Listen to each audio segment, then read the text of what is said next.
Halo dan salam sejahtera, jumpa kembali dengan saya Nerly Adria. Topik di video berikut adalah etika profesi bidan. Dalam pergaulan hidup bermasyarakat diperlukan adanya suatu sistem yang mengatur bagaimana seharusnya manusia bergaul, di mana sistem pergaulan tersebut menjadi pedoman untuk saling menghormati, menghargai, yang biasanya disebut dengan tata krama atau sopan santun. Cara berkomunikasi akan membuat hubungan satu sama lainnya merasa senang, tenang, tentram, terlindungi, tanpa merugikan kepentingannya serta menjamin supaya perbuatannya yang tengah dijalankan sesuai dengan adat kebiasaan yang berlaku dan tidak bertentangan dengan hak azazi yang mendasari tumbuh kembangnya etika di masyarakat. Etika adalah penerapan dari proses dan teori filsafat moral pada situasi nyata yang berpusat pada prinsip dasar dan konsep bahwa manusia dalam berpikir dan tindakannya didasari oleh nilai-nilai norma. Dengan demikian, etika merupakan suatu aturan umum yang mengatur norma atau nilai yang mengatur perilaku manusia dalam hidup bermasyarakat, termasuk dalam lingkup suatu profesi. Siapa bidan itu? Bidan adalah seorang perempuan yang telah menyelesaikan program pendidikan kebidanan baik di dalam negeri maupun di luar negeri yang diakui secara sah oleh pemerintah pusat dan telah memenuhi persyaratan untuk melakukan praktek kebidanan. Nah, seperti kita ketahui, bidan adalah merupakan salah satu profesi. Profesi adalah suatu pekerjaan yang melaksanakan tugasnya memerlukan atau menuntut keahlian tertentu dengan menggunakan teknik-teknik ilmiah serta dedikasi yang tinggi. Keahlian dari suatu profesi itu diperoleh dari suatu lembaga pendidikan dan diperuntukkan untuk profesionalisme untuk dipertanggungjawabkan sesuai dengan keahlian dan profesi yang diembannya. Seseorang yang menekuni suatu profesi disebut profesionalisme. Untuk itu, kehadiran organisasi profesi sangat diperlukan untuk menjamin martabat dan kehormatan profesi serta di sisi lain akan melindungi masyarakat dari segala macam bentuk penyimpangan serta penyalahgunaan keahlian. Nah, jadi dengan demikian setiap individu dalam pelaksanaan tugas profesinya harus memperhatikan etika profesinya seperti dalam pemanfaatan wewenang, kemudian menjalin koneksi, membangun karakter dalam menjalankan profesinya.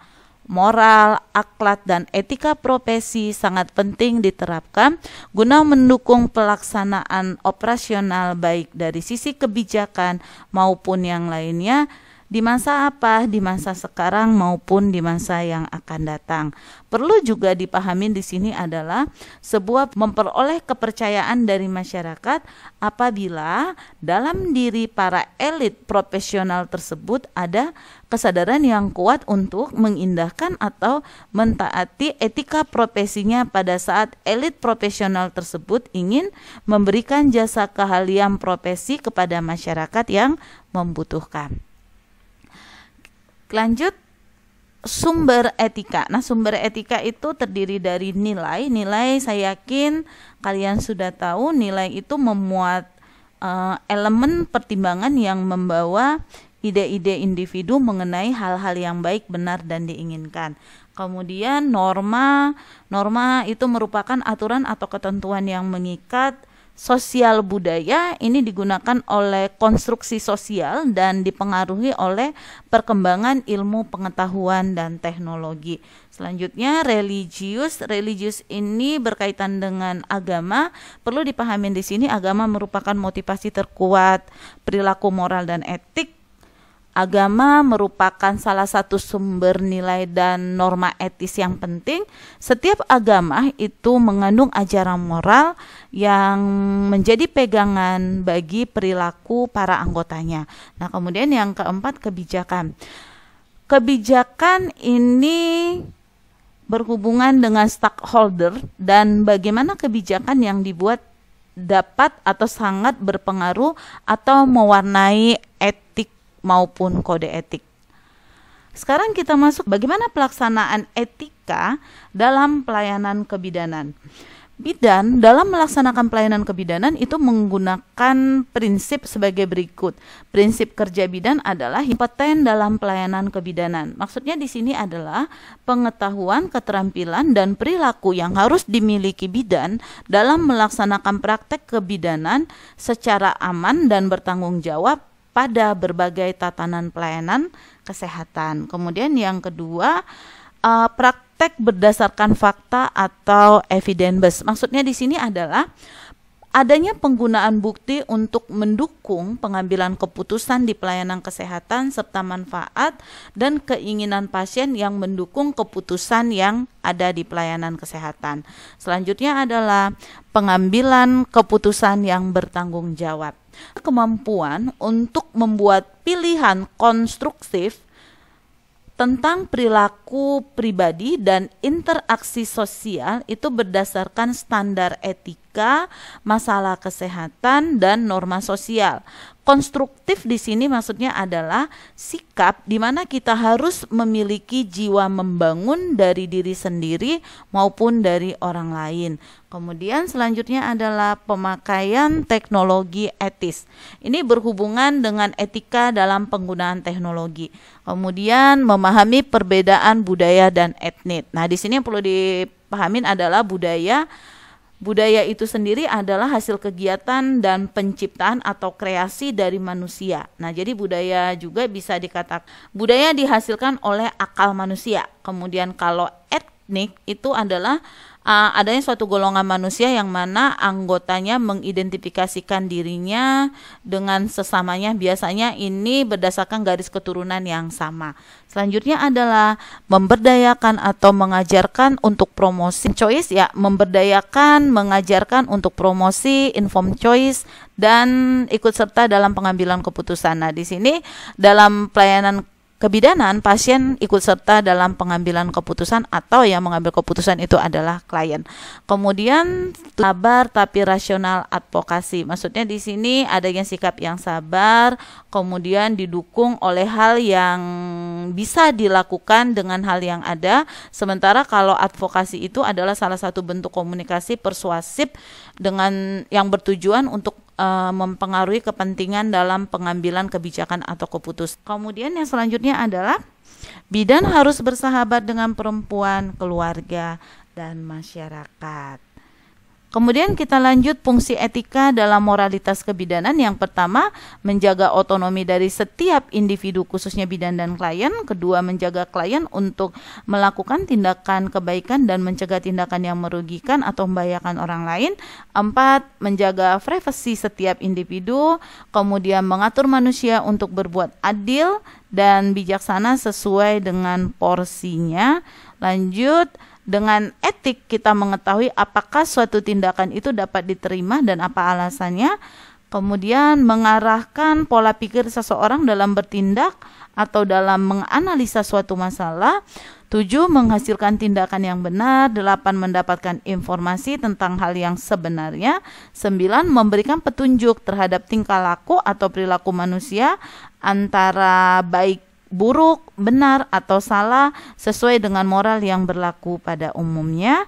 Kemudian berhubungan dengan pengaturan hal-hal yang bersifat abstrak, ya. Kemudian selanjutnya memfasilitasi proses pemecahan masalah etik, kemudian mengatur hal-hal yang bersifat praktik, mengatur tata cara pergaulan baik di dalam tata tertib masyarakat maupun tata kerja di dalam organisasi.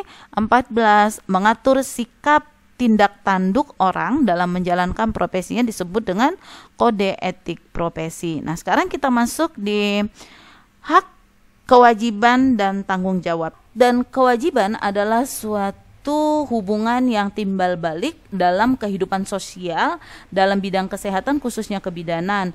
Pasien memiliki hak terhadap bidan atas pelayanan yang diterimanya. Hak berhubungan dengan individu yaitu pasien, sedangkan bidan mempunyai kewajiban atau keharusan untuk pasien. Kewajiban dan tanggung jawab adalah hubungan yang timbal balik dalam kehidupan sosial dalam bidang kesehatan, khususnya kebidanan.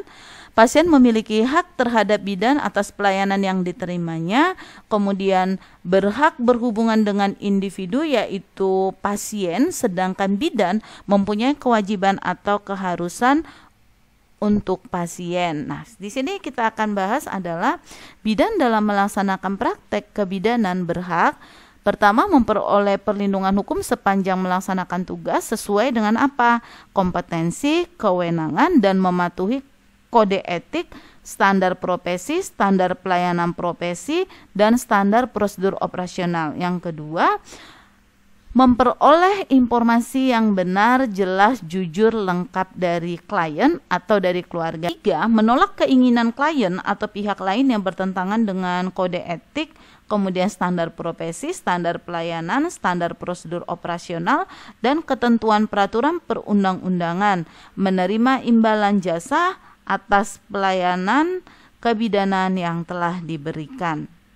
D. Memperoleh fasilitas kerja sesuai dengan standar. Kemudian E. Memperoleh kesempatan untuk mengembangkan profesi. Bidan dalam melaksanakan praktek kebidanan berkewajiban yang A. Memberikan pelayanan kebidanan sesuai dengan kompetensi, kewenangan, dan mematuhi kode etik, standar profesi, standar pelayanan profesi, standar prosedur operasional. B. Memberikan informasi yang benar, jelas, dan lengkap mengenai tindakan kebidanan kepada klien dan atau keluarganya sesuai dengan kewenangannya. C. Memperoleh persetujuan dari klien atau keluarga atas tindakan yang akan diberikan. Kemudian D. Merujuk klien yang tidak dapat ditangani oleh dokter atau fasilitas pelayanan kesehatan. Berkewajiban mendokumentasikan asuhan kebidanan sesuai dengan standar. F. Menjaga kerahasiaan kesehatan klien, menghormati hak klien, melaksanakan tindakan pelimpahan wewenang dari dokter sesuai dengan kompetensi bidan, melaksanakan penugasan khusus yang ditetapkan oleh pemerintah pusat, meningkatkan mutu pelayanan kebidanan, mempertahankan dan meningkatkan pengetahuan atau keterampilannya melalui pendidikan atau pelatihan atau melakukan pertolongan gawat darurat. Sekarang kita masuk di tanggung jawab bidan. Tanggung jawab dalam arti sempit adalah seseorang harus mampu menjawab, tidak boleh mengelak, boleh diminta penjelasan tentang perbuatannya. Tanggung jawab juga meliputi tanggung jawab terhadap perbuatan yang telah berlangsung dengan segala konsekuensi, tanggung jawab terhadap perbuatan yang sedang dilaksanakannya, dan tanggung jawab terhadap perbuatan yang akan datang. Tanggung jawab juga berarti berbuat sebagai perwujudan dan kesadaran akan kewajiban. Tanggung jawab bidan itu ada 5. Yang pertama, tanggung jawab terhadap Tuhan. Tuhan menciptakan manusia di bumi bukanlah tanpa tanggung jawab, melainkan untuk mengisi kehidupannya. Manusia mempunyai tanggung jawab langsung kepada Tuhan sehingga tindakan manusia tidak bisa lepas dari hukum-hukum Tuhan yang sudah diatur dalam kitab suci sesuai dengan agama yang kita anut. Kemudian yang kedua, tanggung jawab terhadap diri sendiri. Tanggung jawab terhadap diri sendiri dalam menentukan kesadaran individu untuk memenuhi kewajibannya dan mengembangkan kepribadiannya sebagai manusia pribadi. Kemudian 3, tanggung jawab terhadap keluarga. Keluarga merupakan masyarakat kecil yang terdiri dari ayah, ibu, dan anak-anak, dan juga orang lain yang sudah dianggap menjadi bagian dari keluarga. Tiap anggota keluarga bertanggung jawab terhadap keluarga, yang mana tanggung jawab ini menyangkut nama baik keluarga. Tanggung jawab juga merupakan kesejahteraan, keselamatan, dan kehidupan. Selanjutnya adalah tanggung jawab terhadap masyarakat. Manusia tidak bisa hidup tanpa bantuan manusia lainnya sesuai dengan kedudukannya sebagai makhluk sosial. Karena saling membutuhkan, maka diperlukan adanya komunikasi. Dengan demikian manusia merupakan anggota masyarakat yang bertanggung jawab seperti anggota masyarakat lainnya. Selanjutnya adalah tanggung jawab terhadap bangsa dan negara. Tiap individu adalah warga negara mana dalam berpikir, berbuat, bertindak, kemudian bertingkah laku, manusia tidak dapat berbuat semaunya sendiri. Bila perbuatannya salah, maka harus dipertanggungjawabkan kepada negara. Kita lanjut. Memiliki tanggung jawab bisa juga sebagai berikut: kebebasan dan privasi, akuntabilitas bidan, otonomi, menghormati kualitas manusia dalam diri seorang bidan, mencegah pelanggaran hak asasi manusia, mengembangkan kebijakan kesehatan. Oke, kita lanjut. Hak dan kewajiban klien. Dalam praktek kebidanan, klien berhak yang pertama memperoleh pelayanan kebidanan sesuai dengan kompetensi, kode etik, standar profesi, standar pelayanan, dan standar operasional prosedur. Memperoleh informasi secara benar dan jelas mengenai kesehatan klien, termasuk resume, isi rekam medis jika diperlukan, meminta pendapat bidan lain.